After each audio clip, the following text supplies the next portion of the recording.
Good evening mga rooftop gardening. Ito na yung tanim ko nung nakaraan.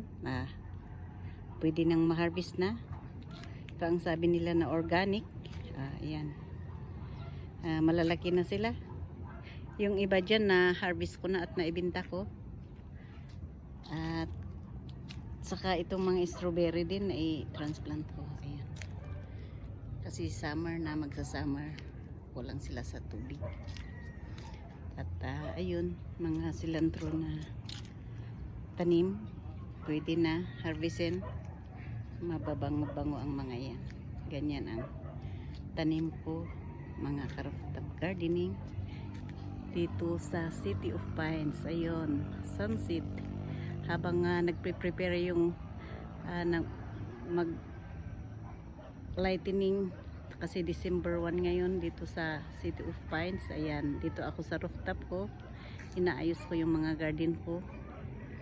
Ayan, maraming salamat po.